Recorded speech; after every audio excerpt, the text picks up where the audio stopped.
Good afternoon, family, and welcome to another episode of Critical Sense Making Sessions with Revolutionary Rika. In today's episode, we will be discussing Jim Crow and Me, my story of courage and resilience. Our guest today is Mrs. Donna Williams, and she is an empowerer of women and a promoter of literacy in all its forms. Ms. Williams, tell us a little bit more about who you are and choose one word to explain how you're showing up. Okay, so I guess I have many hats. I'm always experimenting. I'm always trying to stretch myself. I've been in education. I've been in federal government. I've been, in banking, in the financial arena. But right now, I see myself as writing to challenge and to empower women, particularly, but also African-American women and African-Americans to grow beyond where they are, to think beyond where they are. So I write, I blog, I have a podcast, I do a daily live on Facebook. I even jumped into TikTok. So, I'm the elder in TikTok. But it really is about encouraging people to look beyond their self-perceived limitations. I want people to stretch and to grow and to become all that they can be. So my goal is to push and to poke and to challenge. Right now, I'm kind of between jobs, if you will, between careers. The last position I held, I was family liaison at a charter school. And it was just getting parents involved in the conversation of the school and training parents to be proactive and not reactive, and to push for what they felt was best for their child, because parents are their child's expert. They know what's right for their child. They know what's right for their children. And I'm kind of bringing that to all of the other work that I do. I'm certified community organizer, went through 9 months of training to organize communities, to take that step towards what they need and to address those challenges and issues. So I guess how I'm showing up today is just that person that says, yes, you can. Sorry, Barack Obama. Yes, you can. Yes, you can. Because I believe you can. I don't care where you are, because it's about your personal best. It's not about comparing yourself to anyone else, but it's about bringing out the best in you and daring to take those steps. Absolutely. Thank you. Well, thank you for being here, and I look forward to diving a little bit deeper into our conversation. Sure. I want to share with you a quote, and I know that you're a lover of books and pushing literacy among young people. So Angie Thomas, who wrote The Hate That You Give, there's a quote I want to share, and then I would love for you to share out how it resonates with you. Your voice matter. Your voices matter. Your dreams matter. Your lives matter. Be the roses that grow in the concrete. Yeah. And if I would just take out those middle words of your voices, your dreams, you matter. Yes. You matter. And we have to have that view of ourselves, that no matter how small or how little we think we bring to any forum or any venue, that we matter, that our voices matter. We can't wait to be invited to speak. We may have a seat at the table. I came up with this idea. There's a difference between accepted and acceptable. Accepted means you've been invited into the room, right? Or you've been invited into the group, or you've been invited into a place. Acceptable means that you are validated within that group, within that space. So many times we are accepted. We have a seat at the table, but because we're not acceptable, we're not heard. We're not seen. Your voices matter. Your dreams matter. Your lives matter. You are here for a reason, uniquely made, only one of a kind. And so though you have some tough issues and some tough times, that's the concrete. You can be the rose that grows up through the concrete to declare what resonates with you and what you see as important. So you matter, and all that is a part of you, your voice, your dream, your life, it matters. Thank you. Thank you for sharing that. Powerful, because when I read that, I thought about the quote that we used during Beyond the Dream. Benjamin E. Mays, every man and woman was born into the world to do something unique and different. And if it doesn't do it, it won't get done. And so that right there helps me to recognize that everyone that I come in contact with, everyone that I run across, they matter. And how am I making sure that they feel valued, that they feel seen, and they feel heard. So I appreciate Absolutely. Absolutely. that. That's the one thing that I ask, or what I'm sharing with the group, especially with women. The first thing I say is, I see you. Yes. Because so many people aren't seen, they aren't heard. And so to say, I see you, and then to encourage everyone else to declare to someone, I see you. I recognize your value, even in this moment. Yes. And I want them to feel seen, and not just, I'm just talking, until I get bored and then I'm gone. But Right. no, I see you. You matter. Yes. You matter. Definitely. So I will start off with our first part of the conversation. I'll read out a question, and then as you answer, I'll move to the second question in that section. And so we would love for you to just tell us a little bit more about your early life growing up in the Jim Crow South. Growing up in the Jim Crow South. Number one, I can't ever remember a conversation, and I've had this question asked of me as I've shared parts of my story, about my parents or my grandparents sitting down and talking about Jim Crow or about segregation. I don't ever remember them moaning over how tough or how bad times were, and they were, and maybe this was just their way of coping with it. But I don't remember conversations about the marginalization of a community in the South. What I do remember are people, the church, the community, the schools, my mother, family, friends, expecting more of us, in spite of the boundaries into which we were confined. They expected us to bring our personal best. They didn't call it that, but they just had expectations. So growing up in the Jim Crow South, someone once asked me, why aren't you angry? I was not taught anger. I'm frustrated.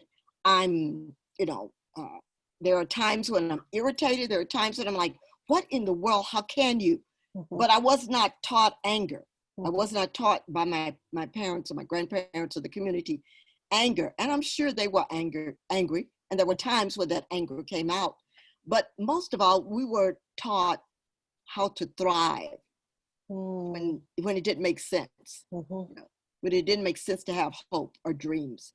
But we were taught how to bounce back, resilience, how to keep pressing in spite of what was going on.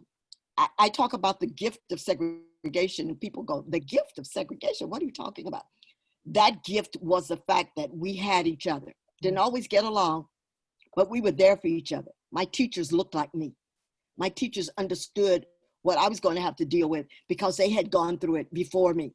Yes. And so that was a gift. The community being there to say, yes, you are special. Yes, you are intelligent. Yes, you are worthy. Yet, so that kind of affirmation and validation kind of centered us for the most part. Not everyone got it, but it centered us for the most part that this is not fair, but we are here to make sure that you are prepared for whatever comes next. Absolutely. Thank you. Thank you for sharing it. How did you activate your resilience when you were in school? What do you mean, when I was in high school and elementary and all that? Yes. Yeah, because I had teachers who looked like me. So they believed in me. They affirmed all of us. I mean, there was no such thing as special needs students in my school. I'm sure there were kids that had learning disabilities in my class, who had learning challenges, who had maybe even some mental issues. But the teachers expected the best out of all of us. And no one was pointed out as less than. No one, for the most part. Now, you had teachers who were human and would, of course, make decisions based on their own take on what was important and what was not important. But for the most part, the teachers, the church, the community looked like me. And they validated and affirmed me. So I kind of was an overachiever. And that's just an internal thing. But I was encouraged to pursue and to press forward and to not back down. I'll share a little short story with you. And I guess I must have been, maybe I was in junior college, community college. And a woman in the community, a mentor, owned her own business. I think she had like senior citizen homes. We call them old folks homes. Mhm. And so she was mentoring young Black women, and she took us to a restaurant. I don't even know where we had been, but we were at this restaurant. I had never been in a restaurant. And I'd never been in a restaurant where I could go in and sit down. Mhm. This was, and so I'm standing there with my arms folded, just kind of taking in everything. And she walks over to me and she says, "Unfold your arms. You have a right to be here." Mm. And I carry that with me. So every time I fold my arms at anything, I unfold them, because I realize if I am in this place, I have a right to be here, and I'm going to show up with Mhm. all that I have. And so that's what, that's what they taught us, to believe in yourself, because we believe in you. Now, they were tough talkers. I mean, these teachers did not play. They were, this was during the time where you did get paddled. And I had a teacher, English teacher, I remember, that if she was teaching and the boys were acting, she'd go up and pinch them, just pinch them. But never downgraded anyone, never talked down to us as, that I can recall as being less than. Mhm. And so when I go home, and we used to have school reunions because we were really small, to see how people have prospered and have thrived, and have people that you thought weren't very smart. One guy I thought wasn't really, he had been kept back, something they don't do anymore, I guess, kept back. And so he was in my grade. He should have been in the grade ahead of me. Mhm. And I'm talking to him at a class reunion. He was the principal of a school. He retired. He owned 7 Subway franchises. He had traveled all over the world. So see, the assumptions that people make about an individual Yes. based on what they think they see is not really true. And he's a product of that community. Yes. That community that said, yes, you can. You've been held back, but yes, you can. Yes. Love that. Thank you for sharing that example. How did your village teach you about courage and resilience? How did they teach me about courage and resilience? Just by the role models that they presented to us, the teachers who came with a certain sense of class and a certain sense of self-awareness. My mother, who didn't have fancy jobs, but she bought her own home and expanded that home and took care of 4 kids and raised 4 kids. Or my mother's friend who had her own beauty shop, beauty salon, as they call them, who sewed beautifully. All of the things that they did, going to church and hearing them speak and seeing them in their suits and their hats, and and the deacons in their suits and their ties, and the community that came together. It just taught me the courage to hope, the courage to dream, the courage to believe. And it also taught me to bounce back when things didn't always work out, to bounce back, to move forward, to not let those things that weren't available to you stop you. These teachers taught us from books that were hand-me-downs from the white school. We would get books that were maybe the 2nd edition because they had gotten the 3rd edition, they had gotten the new books. But they taught us well from those old materials that we had. Yes. They taught us to be ready. We had home economics. It is because of my home economics teacher that the first job I had, we went out to a dinner and it was a 7-course meal, and I knew which utensils to use because I had been taught in home economics all of those things that I never thought I would have any reason to use. But yet, when I stepped outside of that cocoon, I was prepared because they had prepared me. Yes, that's awesome. Thank you. I'm going to move us into our second set of questions. And the first one is, how did you instill courage and resilience in your children? Oh, gosh. I wish I could say I had a set of rules that we abided by, but I think I kind of brought the same mindset to raising my kids that my mom had. And it's just that I had expectations. That when you go to school, you will do the best you can do. And when you bring back something that I don't think is at the level that you should be, where you should be working or progressing, then I ask the questions. What's going on? What's happening? Can I help you? So it was all about their having the courage to pursue their self, if that makes sense, Mhm. to be who they are and to nurture those things I saw in them. You know, many times kids will show signs of talent and gifts, Absolutely. and families ignore it.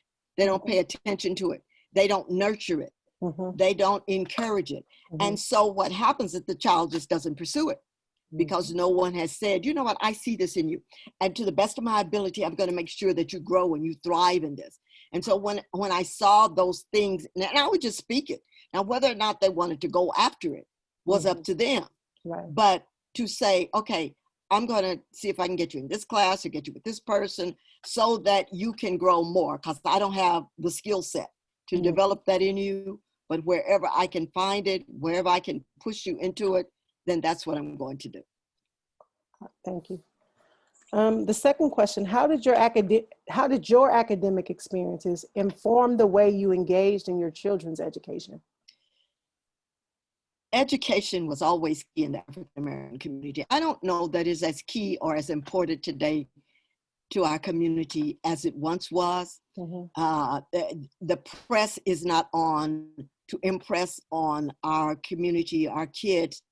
Education is key. Wherever else you want to go, you may want to be a rapper, but at least be a rapper who knows words, who knows vocabulary, who knows how to put something together, Mhm. who has a backstory to whatever you're presenting.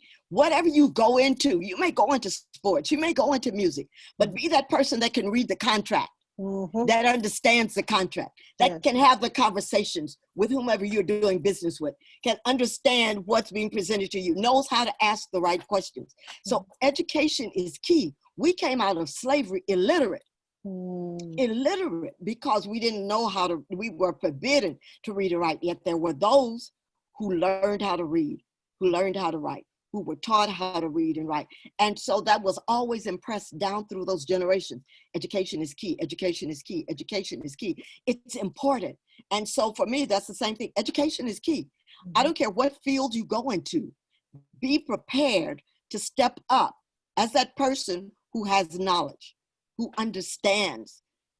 When someone uses a word, you know what that word means. You Mhm. understand what that word means. When they use a phrase, you understand what they're saying, or you know how to ask the question to get what they're saying to you. So education has always been what I've pressed, and Mhm. reading, Yes. writing and reading, because you can travel the world being a reader, Mhm. and reading increases your vocabulary, and reading teaches you how to write.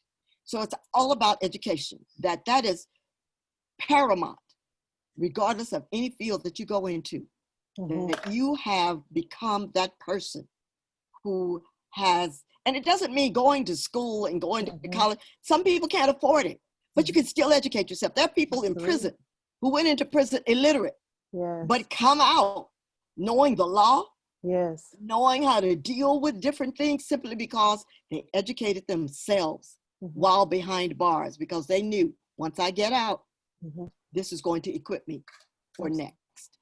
I've been reading a book by Goldie Muhammad. She's a Dr. Goldie Muhammad, excuse me, Cultivating Genius. And it talks Mm-hmm. about the African-American literary societies that existed even during slavery. And in Yes. 1831, it was showing, there's so many rich examples of the ways that African-Americans practice literacy, and not just those four strands that the Right. schools are, measuring for, but the different Right. ways that we're able to come into a situation and read the environment and actually be Yes. the body language and Yes. tell, and understand when I need to be resilient because I'm reading this situation, and do I Yes. walk away or run, or do I sit here and actually make sure that my voice is heard? And so Exactly. when you shared that, that made me think about a lot of the things that I've been reading in her book.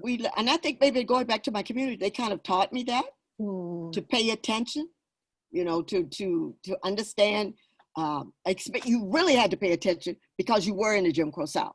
So there Mm-hmm. were some things you couldn't do. There were some things you couldn't say. There were some places you couldn't go. So you couldn't go in there, all big and bold and bad, Absolutely. Yes. because there were consequences. But you Right. learned to read, and number two, because Black people back then worked for white people, and so they observed, they Mm-hmm. paid attention, and they learned. and they would bring that back to the family. They'd bring that back to the community. And so you learned more about them than they knew about you, because they thought all you were was just what they saw. Yes. So they would do and say anything in front of you, because, you were just there. You weren't. Meanwhile, that man, that black man, that black woman was paying attention and learning. Yes. Even though they didn't look like they were paying attention. Absolutely. What do I have next here? What similarities and differences did you notice between your educational experiences and the educational experiences of your children? Again, because my teachers looked like me, they were insistent that you learn.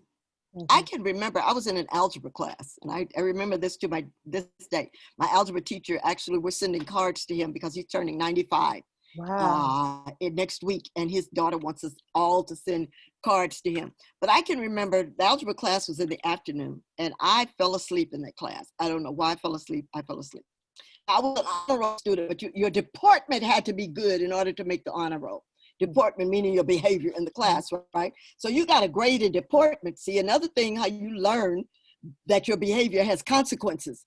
You got a grade in deportment, you got a grade for the class. So while I got a 90 something, almost 100 in the class, I got an 89 in deportment because I fell asleep that one time in his class, and that kept me off the honor roll that semester. And when I talked to him about it, he said, you shouldn't have fallen asleep in class. In other words, you came here to learn. It wasn't about, oh, you must be tired, poor baby, I'm going to let you have your nap. And he said, nope, not acceptable in this class. You show up to learn. That's it. And so that pretty much was the mindset of the teachers. You show up to learn. You show up to learn. And so that was the same thing that I kind of hoped that my kids got. You show up to learn. You show up to learn. That's it. You don't show up to be the clown in the class. You don't show up to act out in the class. You show up to learn, regardless of what's going on with the rest of the kids in the class. You show up to learn.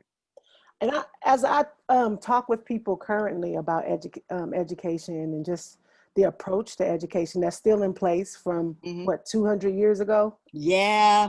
I think about, I agree with you 100%, you show up to learn. But I also think that we have to move away from that banking model, right? Oh, absolutely. Students are receptacles and we're just putting information in them, but they also bring their experiences to the classroom. And we're able to, go ahead. No, I was going to say, there's a book I read in college by Bell Hooks, Teaching to Transgress. Yes. And one thing that she brought up was that she's not the expert in the room. Yes. That the students can also bring information that enhances their learning. The model that we have was teaching people how to follow rules. Yes. The classroom, teaching people how to follow rules. So that if you're that person that you don't learn this way, or this is, or you are ahead of the class, or it's boring to you, but you're expected to just line up and follow the rules, right? And you don't allow the voices of the kids into the conversation. That's not a good model for learning. Absolutely. For a lot of kids. Everyone should be given. The charter school where I worked this last school year had that kind of model, that kids learned at their own pace. They had self-directed learning, where they would sit down and they would direct, they would decide where I need to study here, what I need to learn here. They had moments, if in class they needed to take a break, they could tell the teacher, I need to take a break, I need a tab, and they could take a break. So they were given agency, that's the word. They were given agency in their own learning. And I think that the model that's still in place, as you said, 200 years forward, does not allow for agency, does not allow for the child's voice in the conversation. And just to kind of wrap that piece up, I think too, it was that idea of sitting down, learning to follow rules was preparing students to go into the Industrial Revolution. Be able to go in and do something over and over again with no thought process. But now in a technological age, we still have this, the digital divide is still insane to me. Absolutely.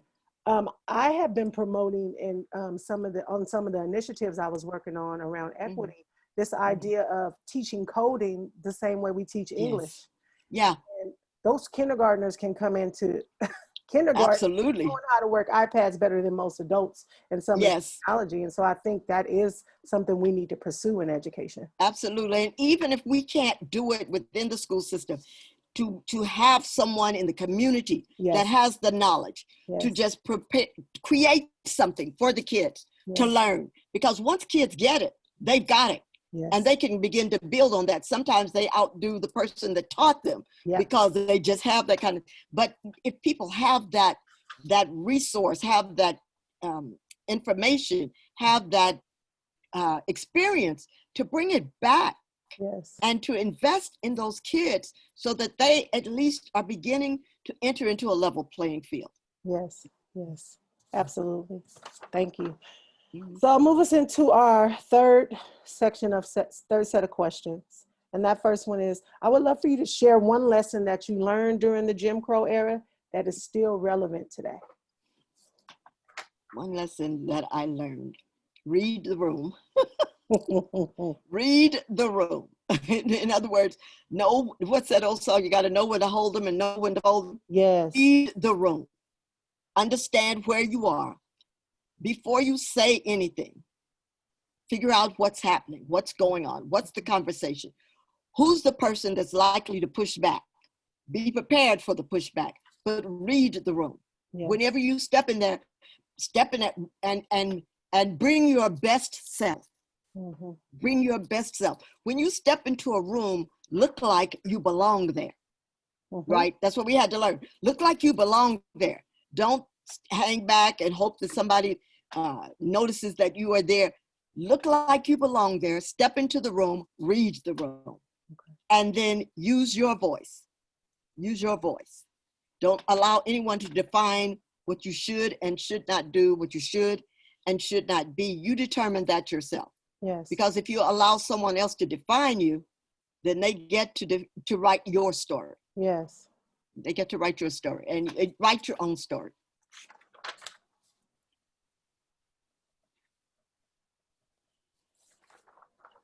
Next, how do you ensure that that the African American legacy to be resilient during Jim Crow era is not lost? It's just, gosh, it's just when I have the opportunity to talk one-to-one or with African American kids, especially kids from kindergarten up to high school, to remind them, and it's not always fair, that you represent not just your family, Yeah. you represent the community. The only part of the community some people will ever see is you. Yeah. It's not fair to have to carry the burden of the entire community on your shoulders. Unfortunately, that's why people say, oh, you know, they're all on welfare, there are no dads, there are no two-parent families, they're all criminals, they're thieves, because they have this one image that they carry based on something they heard, they saw, or someone told them. Mm-hmm. And so when you step into a place, fair or unfair, you bring your best self. And again, it's not about assimilation. I'm not saying you have to look like them, you have to sound like them, but what you do is bring that self that says, my community has value, my community has worth, and I am the representative, I'm the product of that community. And therefore, you will have to respect what I bring. Now you'll get, oh, you know, you're the exception, not the rule. No, that's not true. And let me tell you why that's not true. I think sometimes we have to be ready for the courageous conversations. And I know that the majority culture isn't, for the most part. They don't want to engage in those conversations. But anytime that the opportunity presents itself for us to address a stereotype, an issue, a microaggression, we're going to have the courage to address it in that moment. Whether it's received well, that's another thing. But not only are we the champions for our community, we are also the guardians of our community.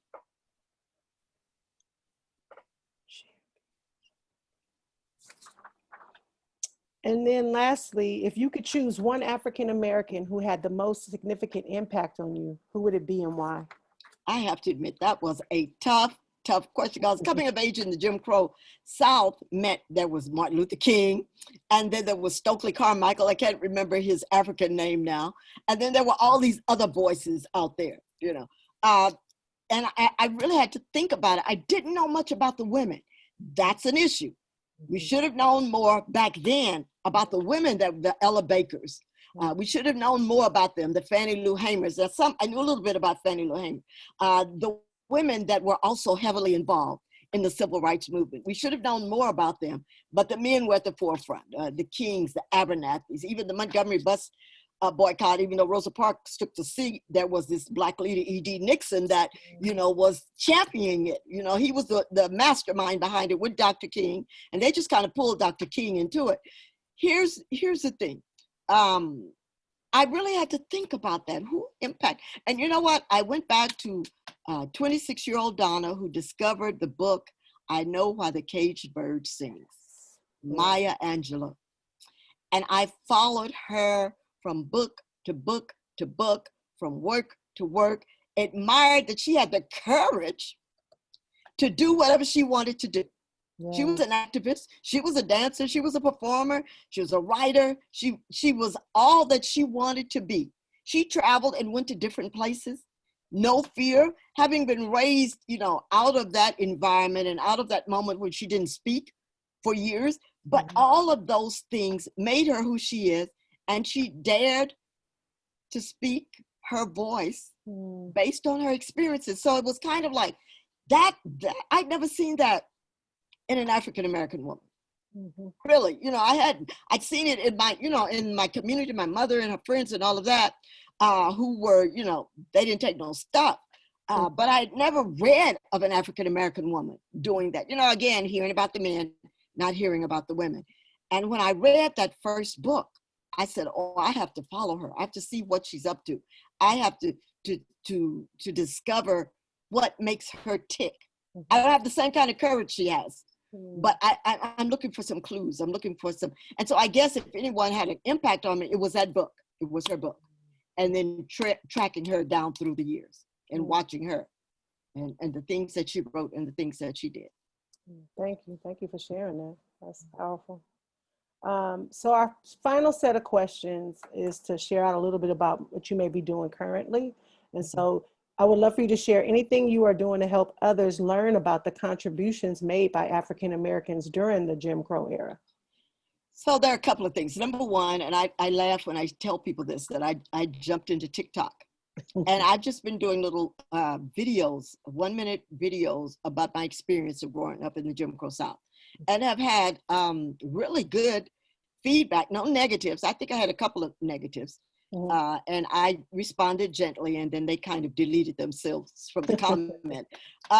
But just to inform, I don't know where these people are. I don't know their ages, because TikTok is still a young group, 18 to 24, I think, mostly.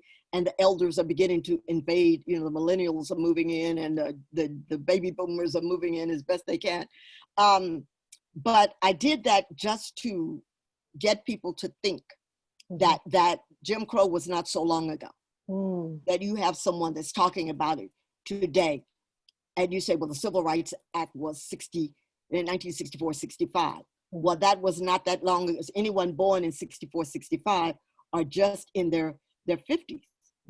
You know, they're just in their 50s. So it wasn't that long ago, but people are saying, it never happened. It wasn't that. So I did that on TikTok just to, you know, jog people's, to make them think and to share some information that they can go research later. I'm not about teaching you. I'm about giving you the information and you go find it. But there's a Christian women's group, maybe 2 or 3 months ago. And there was a post, a little boy holding a card, a little African-American boy. Someone posted the picture of him saying, my life matters, or something like that. It was on a group of Christian women. And the woman just posted it to say, you know, the innocence of this young boy. And some people came on there negative, pushed back at it. And so I saw it. I woke up Sunday morning and just happened to go to that page. I don't even know why I went there, and saw it and tried to post to it, and they had closed it off. The admin had closed it off. So I posted a separate comment to it, which wound up in being, oh gosh, almost 100 comments back and forth, back and forth. And so I thought, okay, what can I do? Because people kept asking, uh, how can I learn? What can I do? And I thought, okay, again, I'm not about teaching you, but maybe I can build a connection. And so what I created was a book club with them, a book club for white women. Mm.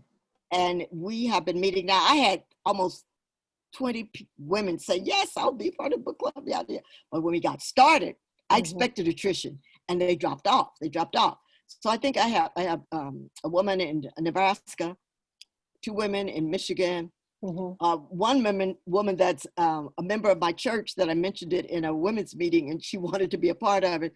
And then a family, a woman, a parent who was a part of the school where I was, who originally came to me asking for social justice outlets for kids, websites. And then she kind of said, oh, maybe you could create something. So I have the book club for the women. We've gone through, we're doing poetry, we're doing books. We just finished The Invisible Man. And that was a real interesting conversation. We are now, I'm looking at, I had them look at A Raisin in the Sun, watch the old movie. And then we're looking at Gwendolyn Brooks, some of her poetry, because she lived in Chicago. A Raisin in the Sun is based in Chicago. And so we've gone through, we're getting ready to move into the book, How to Be an Anti-Racist by Ibram X. Kendi. How to Be an Anti-Racist. We're getting ready to dive into that. We didn't meet this week, so we have to get into A Raisin in the Sun and Gwendolyn Brooks' poetry next week. And again, it's just conversation. And I add my insights as a Black woman. I intentionally created this for white women, not for white Black women.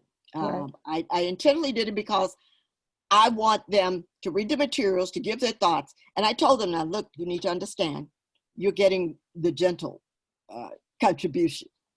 Everyone may not be this gentle in responses. And I want you to understand that. Everyone may not be into educating you, and you need to understand that.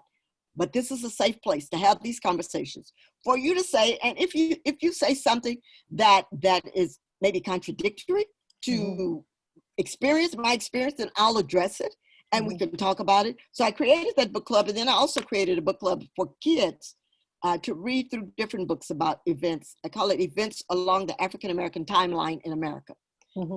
So the books for both book clubs, the things that we're looking at are along that timeline in America, to have the conversations, to think about the impact, to think about what's happening today versus what happened back in the day. You know, like people tell you that was then and this is now.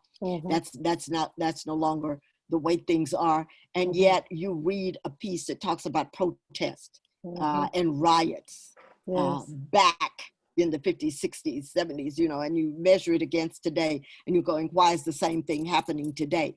Why haven't there been any changes?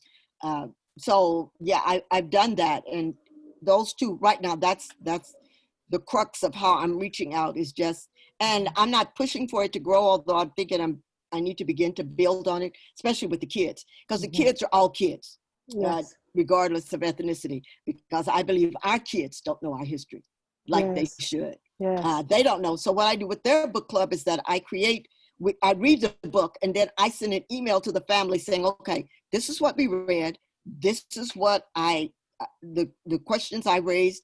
This is what I've suggested. They have the conversation with you. So it's not just a book club. It's a book club for kids that starts conversations at home. I love it. It starts conversations at home. So that's what I'm doing right now. TikTok, and then these 2 book clubs to kind of press.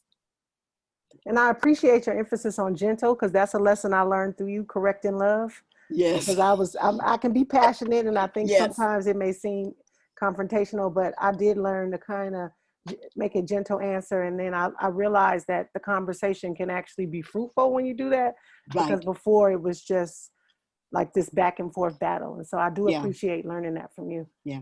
Yes. Have you taken any action to teach others about courage and resiliency? Oh my. I guess I do that. I try to incorporate that into my dailies, to be courageous, to dare, to take the step. That, you know, in us, and we're all uniquely wired, but in us, there's a dream, there's a passion. And I, as a believer, as a Christian, I believe those are deposited in us by God. And so to deny that hunger, that desire, or to be afraid to take the first step or the next step. It's no good. You pursue it. I think what stops us too often is the comparison. Mm-hmm.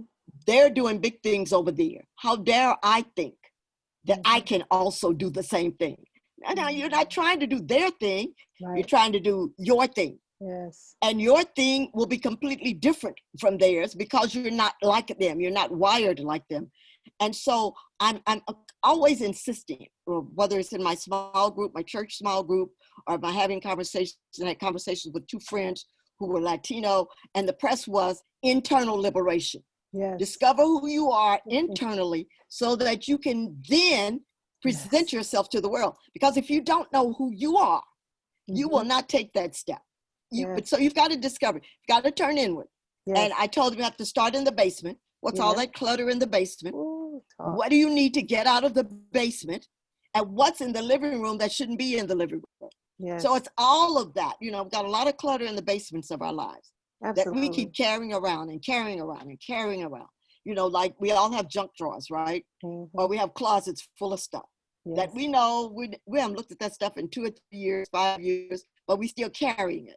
And so it's an internal liberation of freeing yourself from whatever has impacted you. Yes. That, you know, mom, dad, siblings, what somebody said about you, what society deems you as of no value, whatever that is, you got to get rid of that clutter. Got to clear it out so that you can become and pursue that which you were wired to do. Yes. Yes. Thank you, because I've been having these conversations, and last year I resigned from my position, and I needed to take some time to heal my body. But in the process, I was able to start the inner work, really working with the Holy Spirit to get to the issues that was coming up and where I was being triggered by different things that I thought I had dealt with a lot of this stuff.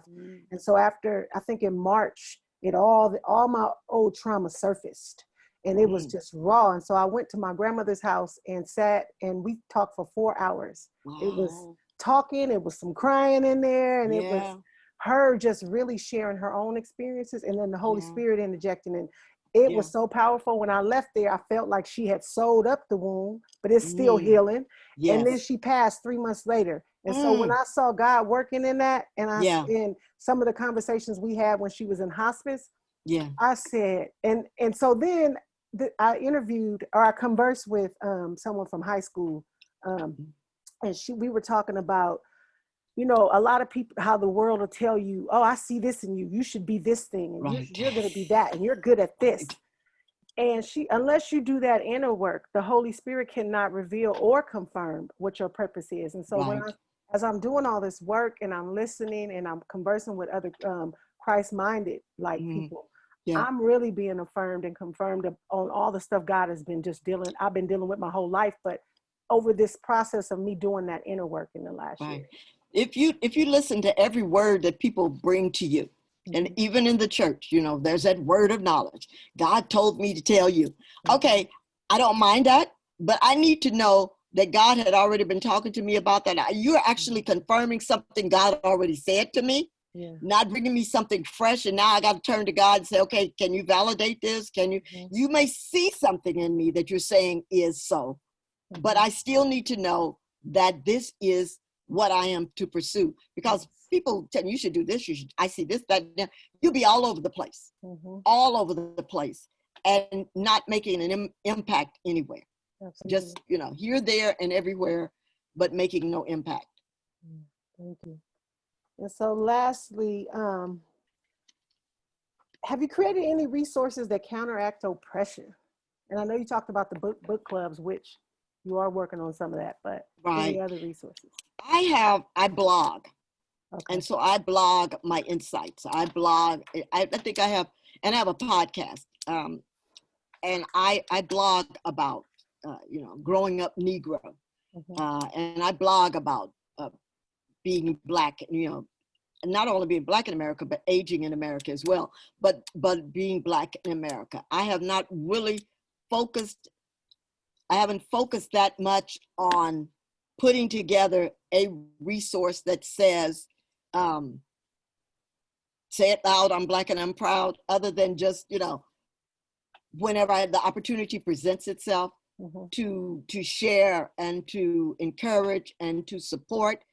But I'm thinking I have two blogs. I have one blog that deals with pop culture. And then I have another blog that just deals with life. I call that life, pain, laughter, my personal stuff, what's going on. But the pop culture, I'm dealing with different things that are going on. And that's an offshoot of when I was a talk show host online. And so, but I'm behind on my blogs. I need to get back to it. There's so much material. But yeah, you're generating a thought about putting something together about from that was then, this is now, growing up Jim Crow. That some of that stuff is still in place. Some of that marginalization, though not as overt, is still in place, especially here in liberal California, progressive California. You don't have to deal with any of that stuff here. She said with tongue in cheek. Yeah. Absolutely. I love it. Well, thank you, Mrs. Wentz, for sharing your experience with us. And I just want to share out what I heard from our conversation. I actually heard a lot of things. It's probably like 20 things I wrote down, so I'm not going to share them all. I'll let the viewers check out the episode. But there are a couple of things I want to highlight. One that I heard was believe in yourself. You have a right to be here. Yes. I also heard that education has always been important in the Black community. And it develops understanding. And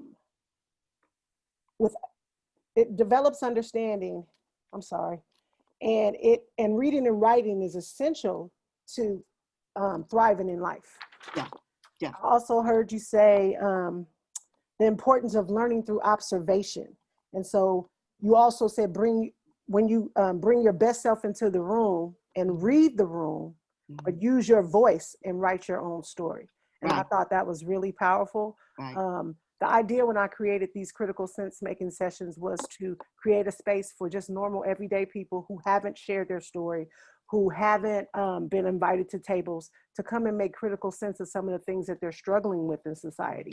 And so at first, of course, people are shy. So I said, well, I'll go to those who I know would love to share and can connect and have some strategies that they can share with people. And then my hope is that, in which I have had a couple reach out to say, I want to come on and I want to make critical sense, because I think people feel like they're going in circles. It's this, the cycle of trauma and things that exist in our neighborhoods. And so we want to create a space to have people talk through and at least start them to thinking about, well, let me see, do I need to do inner work? Is there something that I can be working on? And so I appreciate that. Yeah. You can make a difference. It doesn't matter where you are. I think we have to do the big stuff. But I was part of a Zoom group today, a new Bible study. And the one thing that the teacher in the video said is that we think of the supernatural as this big thing. Sometimes the supernatural can be found in the simple. Sometimes the supernatural can be found in the simple. And when we can get to that place where we realize that we start with the simple, it may grow into something great and grand, but you start with the journey of 1,000 miles begins with the first step. You take the first step. You can make an impact maybe in family, with your kids friends, but just take the step. Don't worry about what others think are just do it. Let's borrow from Nike. Just do it. Just do it. And I want to say one other thing for those who say, well, I've been wounded, I've got the scars to show it. I tell people, celebrate the scars. Because scars indicate healing. Yes, absolutely. If you have a scar, you've been healed. And that scar carries with it a message that will encourage and bless somebody else. Absolutely. Well, I thank you again for being here. If you have one last thought or tip that you want to share with the viewers, the last voice that they hear will be yours. Thank you again for allowing me this opportunity just to share a part of me. I appreciate it. I appreciate the work that you are doing and you're moving towards your doctorate. Yes, I know that's a lot of work. The visions that you have for impacting the community for the good and for young Black women. Yes, keep moving forward, keep pressing your way through. Your voice is necessary. And if I can say anything to anyone, it's what I share. It is Do no harm, do your best, do you. Yes. Thank you.